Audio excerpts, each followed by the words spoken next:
Rick and Morty Infinity Hour Issue 1. At first it doesn't have Rick in it, so that's kinda boring. As it starts with spaceships flying over planet Squunch. Thankfully it has comedy to make up for the dark premise because one of the invaders trips because of his new legs. And someone says that's the third time today while calling it by a normal name. His boss is mad enough to tell him that if he trips again, he'll have to enter a specific security code to get into an escape pod. Because he said the security code out loud, a scared native of the planet hears it. Then some of the invaders humanize themselves by complaining that they're bored and never get a break and their empire is evil. No explanation for why they don't get other jobs though.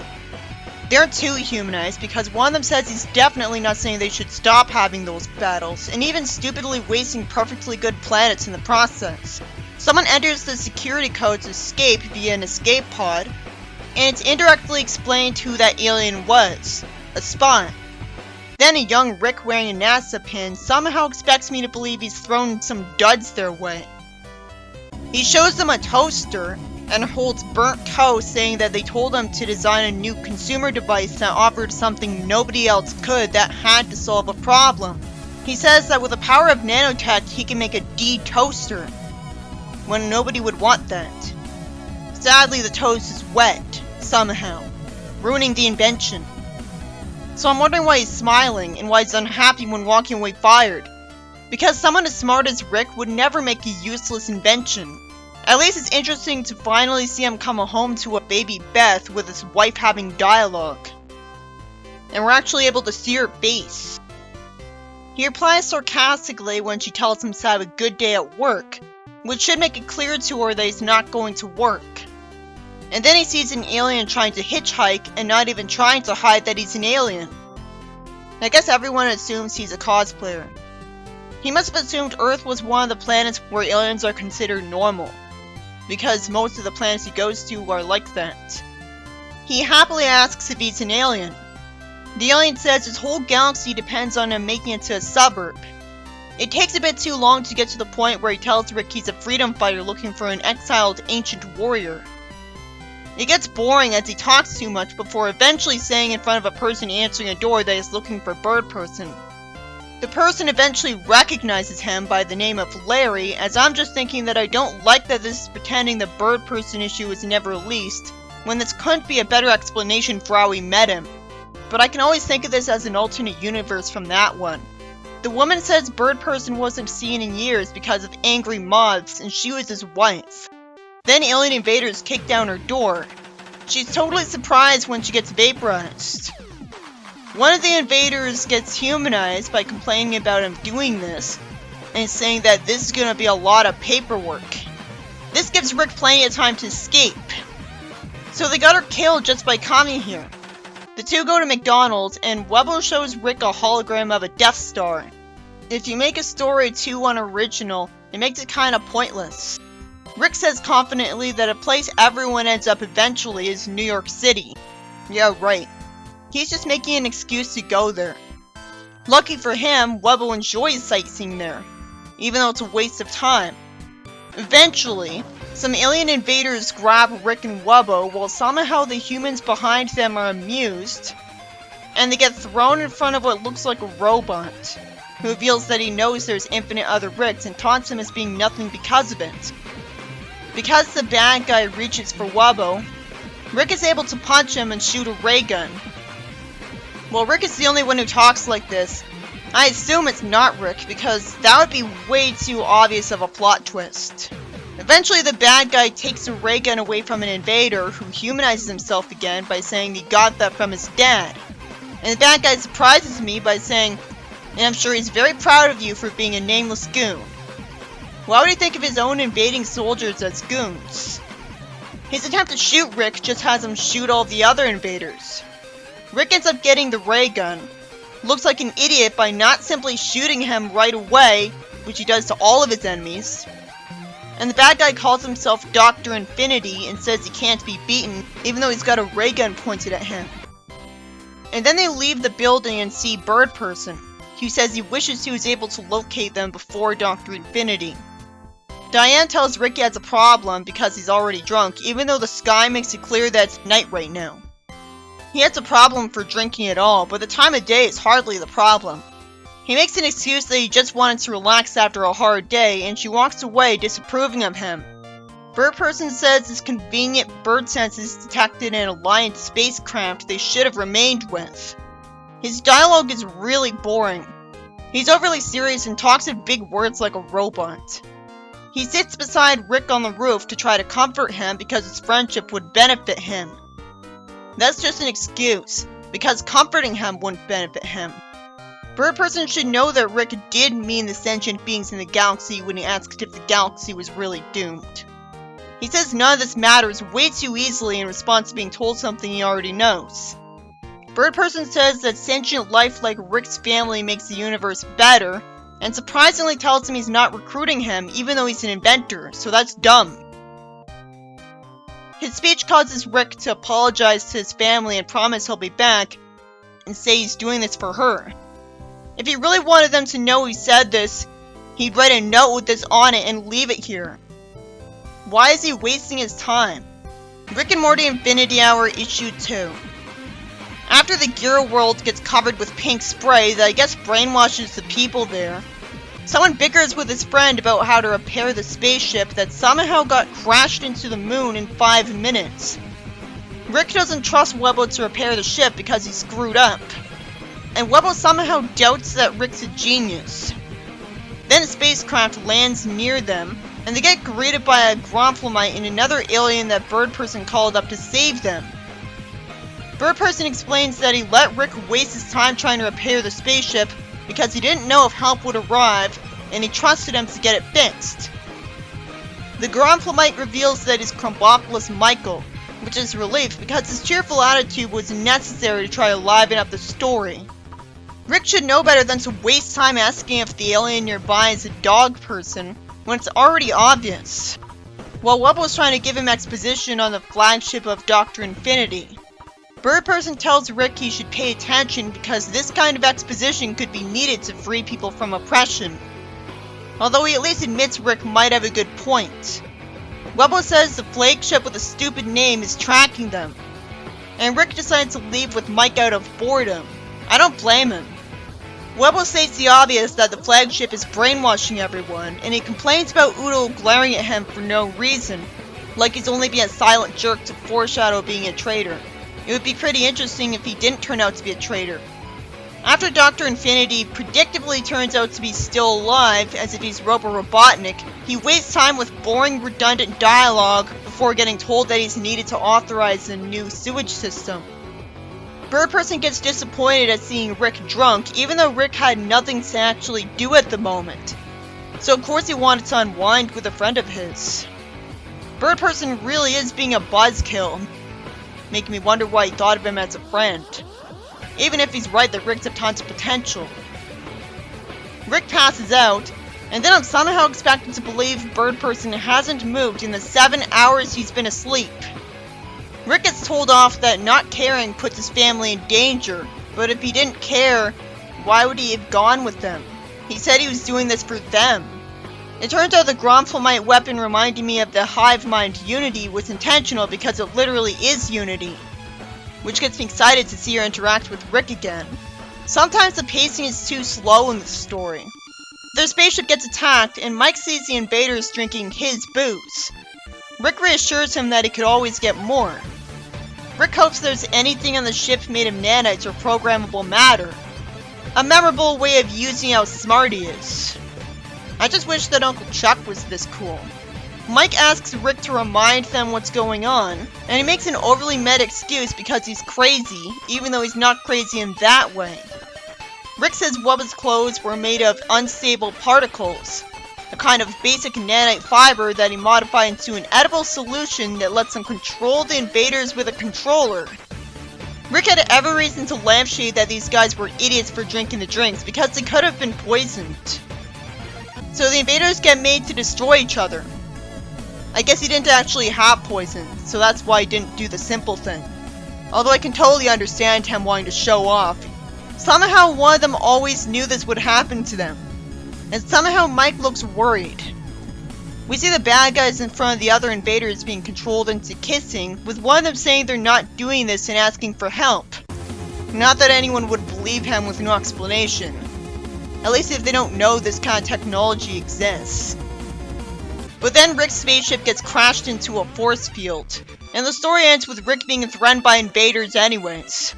So it's a good thing the resolution of the previous scene was interesting enough to be worth it.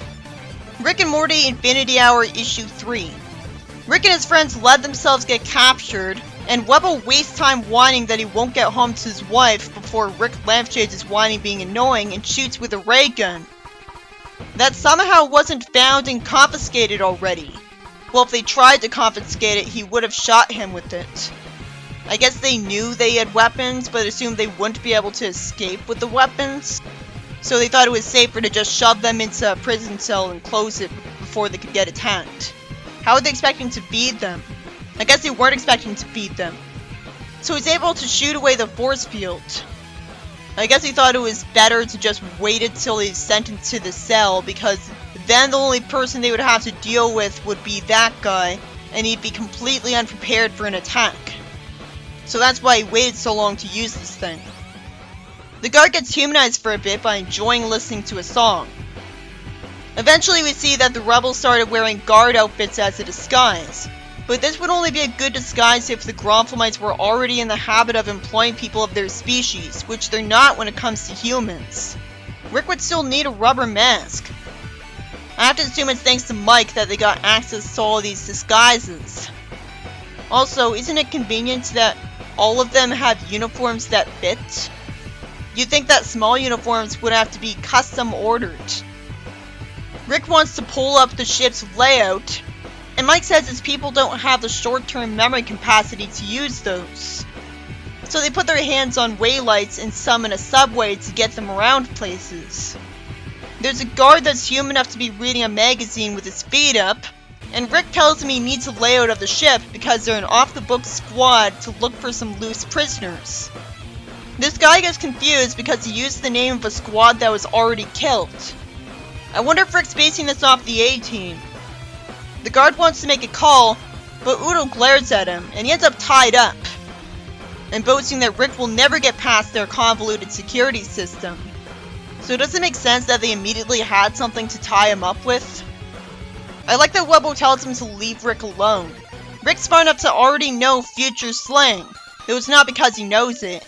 It's because he just somehow assumes it'll be used. The guard says only he knows how to navigate the computer. He brags in an overly hammy way, and fortunately this is mocked right away instead of the comic being like a kids' comic with no self-awareness that takes its villains too seriously. He looks sad and says he doesn't have a lot going on in his life. Rick tells him to get into the computer or else. A page is wasted in an amusing way where he tries to scoot his chair over to him tied up. And Rick tells him to just untie him because he's impatient.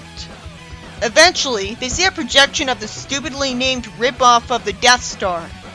Then Dr. Infinity inconveniently shows up in the room when I went to expect him to know to go here, and you'd think he'd be way too busy.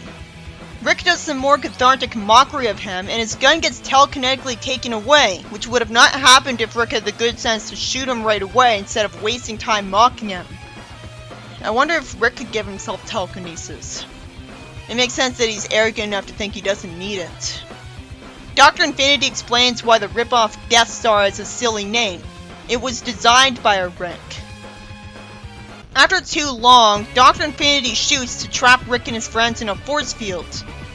But Bird Person is somehow dumb enough to waste time telling him that he wasn't trapped with them, rather than taking action. So all that happens is he gets hit. What a waste of time.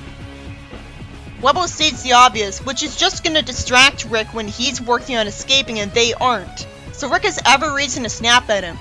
Rick tells Oodle to help him rip a hole in the floor and pull out the wires. And eventually, Webbo ends up saving Bird Person in power armor made out of the floor, and Bird Person gets carried while being walked away. Bird Person doesn't like the idea of leaving Webbo behind, but it doesn't matter as pretty soon Rick and his friends escape. Bird Person points out that Rick clearly cared about him or he wouldn't be upset, and he puts his hand on Rick's shoulder and comforts him by saying that he knew how lame he was and gets thanked for it. Then Rick walks on some metal floor, and Mike must be joking when he says they're in a nature area. I don't like that they talk as if there's literally no actual nature areas in the whole planet. Bird Person thanks the High Commander Squancha for being happy to see him. We really didn't need to see that Rick's house got attacked for no reason. It doesn't add anything to the overall narrative. Rick's never gonna find out in the story arc. So it's literally just there for the shock value. Also, if Rick was really smart at this point, he would have cared enough to give his family Operation Phoenix. Then it's confirmed by his different number that the Rick we were following in the story is a different one from the Rick of the show, though that was already obvious. Rick and Morty Infinity Hour Issue 4.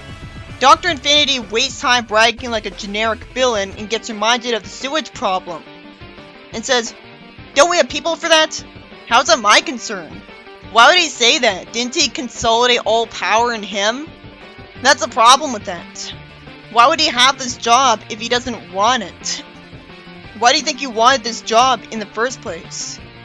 He ends up slipping and taking a lethal fall against something, and the grunt says that's the 3rd time this month. I love that he dies to something completely petty. It's satisfying that he calls him an idiot before he used the lever to free his clone. So it looks like Operation Phoenix, so it's probably a Rick, meaning he was insulting himself by saying that Rick is meaningless. So that makes less sense than him not being a Rick. Him saying that Rick is meaningless for being just one out of infinite Ricks is the exact reason why most Ricks aren't like Dr. Infinity. Because he should know that having big-time evil plans is pointless then. Bird Person has a bunch of boring dialogue with people about the not Death Star. Rick presses a button and calls the thing a brain, because it's snaked with systems structured like neural pathways. He figures out it's a mind killer while smirking as if he's somehow okay with it. I don't see anything that looks like a brain part on there. It's good that he's called out on for being so arrogant and condescending for no reason to his friends. After some padding, we see that the heroes each have their own spaceship for the not Death Star, as if the comic didn't rip off Star Wars enough. Eventually, Webber's ghost tells Rick that he's not following the plan and nobody's protecting him. Rick ejects himself confidently and aims his ray gun, and then he ends up entering the not Death Star through a convenient hole that's a thing for no explained reason. What makes the comic think I care about any of the panels not involving Rick? If they don't have comedy, they don't matter. Rick pities someone unconscious and gets taunted by Dr. Infinity. I guess that unconscious person was Unity. Why is Rick wasting time talking to him when he could instantly shoot him before he, go figure, sends his blaster to him again? He has no problem instantly shooting all the other enemies he's had. If it's that he subconsciously recognizes his voice as a Rick's voice, you'd think he would recognize it consciously too.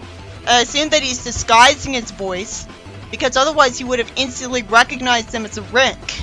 But why would he even care about not being found out as a Rick? Rick avoids his lightsaber, so it gets stuck in the wall. Dr. Infinity questions why he's even here because Rick hates people. Rick says he doesn't hate them that much, and he doesn't explain that he's on the adventure to have fun. And eventually he finally shuts him up by hitting him. Dr. Infinity brags that he's trying to create the mind of a god by making a lot of people be one, without explaining why he's even bothering. He knows it can only affect a tiny part of the multiverse. I don't know why this guy wastes time doing that bragging. You'd think it'd be good enough for him to say something once. Rick shocks him with a wire, and I'm wondering why he isn't doing it some more as he tells Rick that hundreds of cloned bodies here on Unity Station await his data. Rick shoots him, and days later, Bird Person says he doesn't know what caused the explosion of the space station. Unless it's somehow the fact that the girl was rescued, I don't get it either. I would have thought that the destruction of the space station was their entire plan. Eventually, an escape pod crashes with Rick bragging that he destroyed it, and he asks for food because he was waiting for its orbit to decay for a week. Then we see someone on a throne wonder whose idea it was to build a mind control device instead of a giant laser. But that idea was better instead of wasting perfectly good workers and planets. Rather than realizing that the space station would have been blown up no matter what it was built for, he says he never should have trusted anyone with an obvious villain name like Dr. Infinity. Sadly, the story ends with Dr. Infinity still being around, threatening him. You'd think any Rick would be too bored by administration to try to do it. Why have him survive when it just undermines Rick's victory, making the whole arc pointless, and they aren't even sure if they'll get a sequel? I don't want a sequel to something that just rips off another franchise. This was by Magdalene Visaggio.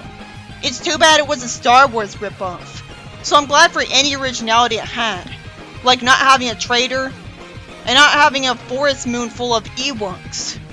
Rick was impressive by making brainwashing juice and power armor in seconds, though I don't know how he was so fast. As usual for Rick and Morty, sometimes it was too dark for its own good. I always hate seeing gore. It was only tolerable when it was with a weird-looking alien like a Gromflemite.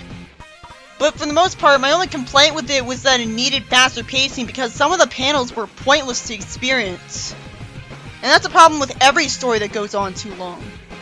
I'm glad Rick got to destroy a Death Star like a hero. But Dr. Infinity could have easily not been another Rick because it means it makes even less sense that he taunted Rick for being one out of infinite Ricks.